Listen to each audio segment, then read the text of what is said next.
Bismillahirrahmanirrahim. Assalamualaikum warahmatullahi wabarakatuh. Salam sejahtera, salam reformasi, salam Malaysia Madani. Alhamdulillah, alhamdulillahirabbil alamin. Wassalatu wassalamu ala asyrafil anbiya wal mursalin wa ala alihi wasahbihi ajmain. Saudari pengurusi majlis. Jadi hari ini merupakan DUN yang keempat saya singgah di Selangor. Sebelum ini saya dah ke Rawang, Kota Anggrek dan sebelum itu di Taman Medan. Saya di peringkat Parti Keadilan telah diberikan amanah untuk sama-sama membantu memfokuskan gerak kerja kempen di negeri Selangor. Jadi sebab itu di hadapan Yang Amat Berhormat Menteri Besar Saudara Amir, komitmen kita di peringkat Parti Keadilan, kita kena pastikan Selangor kekal milik Pakatan Harapan. Rakan-rakan pimpinan yang hadir, kat mana-mana ceramah pun, bila saya mulakan semalam di Dun Labu, saya test banyak poin. Bila sebut kerajaan perpaduan, yang paling menarik sekarang ceramah Pakatan Harapan, kita juga alu-alukan rakan-rakan daripada Barisan Nasional. Cuma yang lebih menarik, bila saya tengok akak-akak, saudara-saudari yang daripada Barisan Nasional datang ceramah Pakatan Harapan, saya teruja. Sebab selain perpaduan, saya tengok merah biru macam negeri Johor. Saya datang daripada Johor, jadi memang antara semangat lebih sikit macam di Johor sebenarnya. Cuma untuk jelajah madani, saya cuba terbaik untuk ikut seberapa banyak ceramah.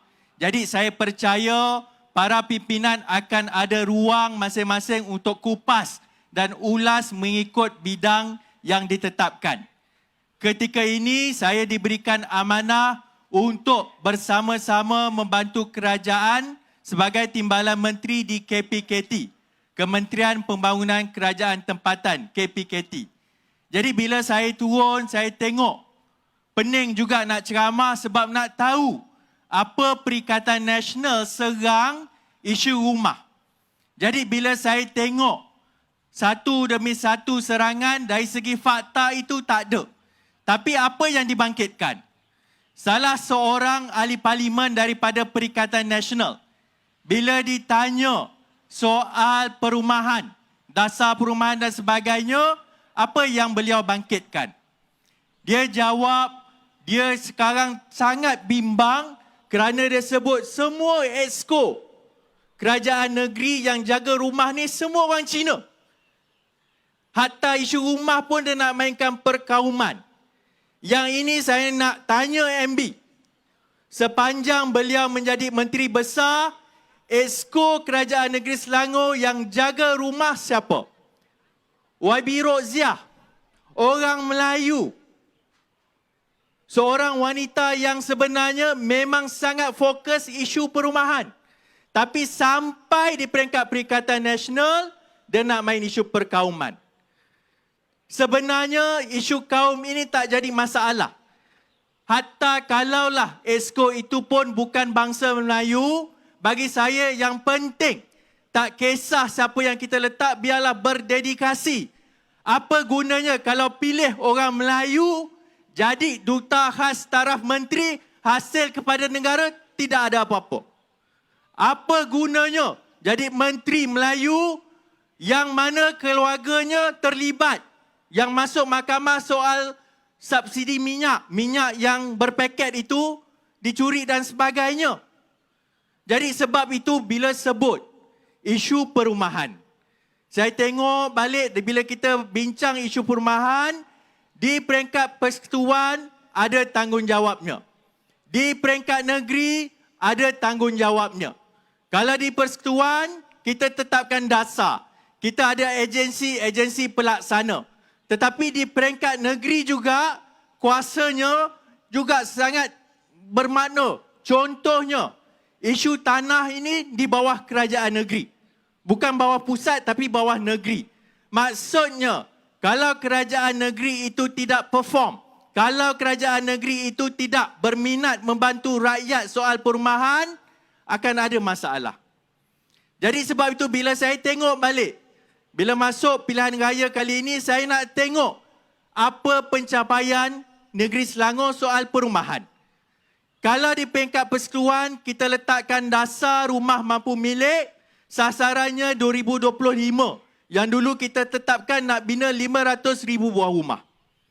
Tapi bila saya teliti balik data, tengok balik, negeri yang paling menyumbang rumah mampu milik paling tinggi dalam negara datang daripada negeri Selangor. Bila semak balik track record negeri Selangor, rumah Selangorku. Orang Selangor tahu tak rumah Selangorku? Pasti pernah dengar. Rumah Selangorku ini merupakan antara produk kalangan kerajaan negeri yang paling tinggi. Dalam tempoh 5 tahun, 2018 sehinggalah 2023. Yang mana Yang Amat Berhormat Saudara Amir sebagai Menteri Besar. Kalau ikut rekod, Selangor dah bina dan serahkan sebanyak 44,115 buah rumah. Sebenarnya sangat besar. Tapi kita faham juga, sebagai sebuah negara yang sedang membangun, isu rumah ini bukan sesuatu isu yang mudah. Memerlukan perancangan, memerlukan kewangan, memerlukan juga komitmen kita untuk mengikut dasar kerajaan persekutuan.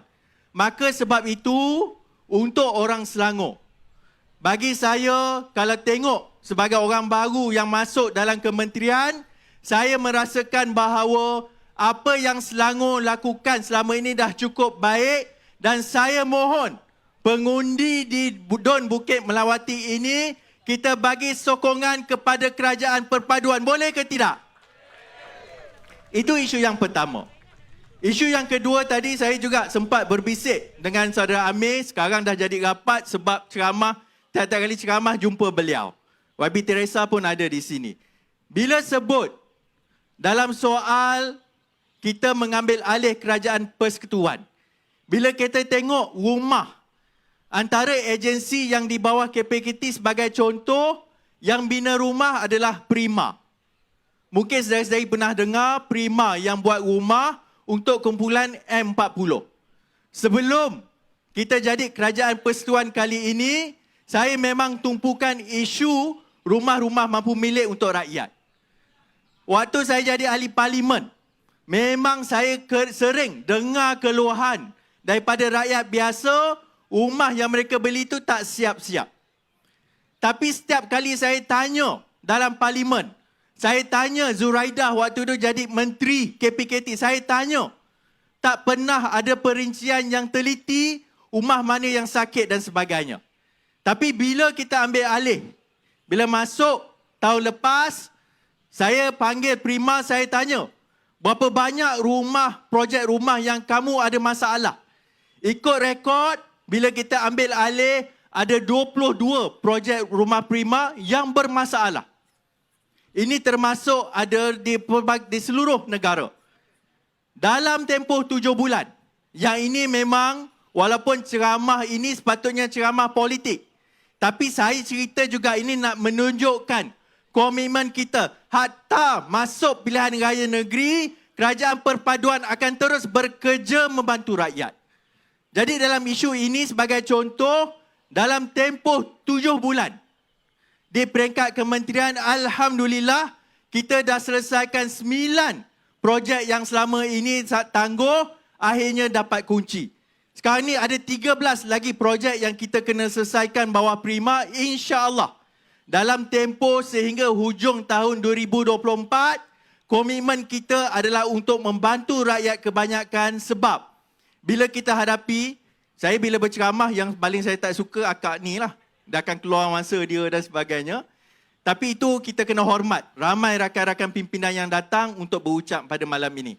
Jadi sebagai rumusan, bila kita tengok bagaimana untuk kita bantu rakyat, saya yakin, saya percaya, kalau kita buat kerja bersungguh-sungguh, tidak mempolitikkan segala benda bawah negara ini, insya-Allah segala kerja keras kita itu akan ada manfaat. Saya percaya saudara Amir kalau bagi masa dia 2 jam sekalipun, belum tentu dapat habiskan jasa dan juga pencapaian kita di Selangor. Cuma di sini, bagi saya, macam saya sebut di awal tadi, kita masuk pilihan raya, ini negara pelbagai bangsa. Tak kiralah kamu Melayu ke, Cina ke, India ke, yang paling penting kita kena pilih pemimpin yang sebenarnya mengangkat agenda rakyat, setuju ataupun tidak. Bila kita masuk pilihan raya kali ini, kita masuk bersama dengan Barisan Nasional sebab kita percaya inilah ibu pertiwi kita dan saya percaya saudara Amir. Setiap kali ini last kali puan saya, setiap kali masuk pilihan raya di Selangor ini sebenarnya kita bertukar kerajaan. Kalau dulu kita menang tahun 2008 Pakatan Rakyat. Sebelum ini 2018 kita menang sebagai Pakatan Harapan. InsyaAllah tahun 2023 kita akan menang sebagai Pakatan Harapan. Barisan Nasional membentuk kerajaan perpaduan di negeri Selangor. Sekian, terima kasih. Assalamualaikum warahmatullahi wabarakatuh.